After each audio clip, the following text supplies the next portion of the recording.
Today, magagawa na nga tayo ng Bake Mac. Uy, dumadalas yung pagluluto natin na sumisipag ata tayo. So, ayan, magigisa na tayo ng sibuyas. Tapos, ilalagay na natin etong ground pork.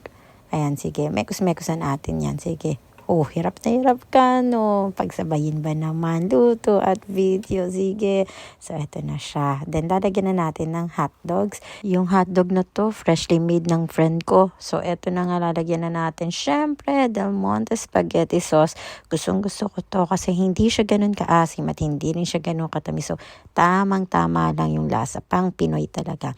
At eto na nga yung itsura niya, iintayin na lang natin siya kumulo. At magagawa naman tayo ngayon ng bechamel sauce. Uy, talaga nga naman, bechamel sauce. Ayan, double cream at tong carnation evap. O flex natin, carnation evap yan. So, eto, papakuluan na natin siya. Ganito ko siya gawin for bake pack, hindi yung may flour. At eto, lalagyan na nga natin ng cheese mozzarella. Sabi nila, wag ko daw damihan ng cheese at mahihirapan ako. Dahil makulit ako at cheese is life. Ayan, sige. Mekos-mekos natin. At eto, lagyan naman natin ngayon ng cheddar. Ilang cheese pa ba? Sige, ibuhos mo na yan. Ayan.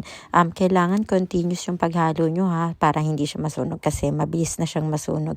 So, eto na itsura niya. Ganito siya kalapot. Ayan na nga, dapat nakinig kasi mahihirapan kang isa din mamaya yan. So, eto na nga, luto na to. At eto na nga yung macaroni. Dapat yung macaroni natin hindi sobrang luto kasi i-oven pa natin at ayaw natin ng labsak na macaroni. So, ayan, isasali na natin dyan yung sauce na ginawa natin kanina. Sige, sali na natin. Dapat even yung paglagay ng sauce. Talaga nga naman gumaganon ka. Kala mong napakagaling magluto. Ayan na nga. So, sige, eto na yung itsura niya. Mukhang napakasarap na. Lalagyan pa natin to ng bechamel sauce bago natin ilagay sa oven. Ayan na nga. Napaka-thick nung bechamel sauce. Ang sarap niyan. Puro cheese yan. Ayan, sige. Push it. Ayaw mong makinig, maghirap ka ngayon. Pero for sure, masarap to. Kasi guys nga, mahilig nga ako sa cheese. Kaya ayan, ang dami ko talaga nilagay na cheese. So, after ilang oras, eto na nga siya. So, lalagyan pa natin yan ng isa pang layer ng cheese. At eto na nga yan, nakikita nyo na.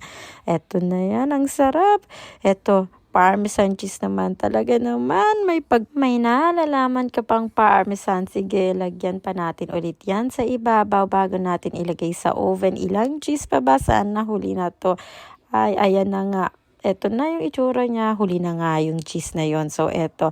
Ilalagay na natin siya sa oven. Ayan na. Preheated oven to. Kaya, push na. At eto na nga siya. Ang ganda ng itsura. May pa-sprinkle pa ng parsley sa ibabaw. Talaga nga naman.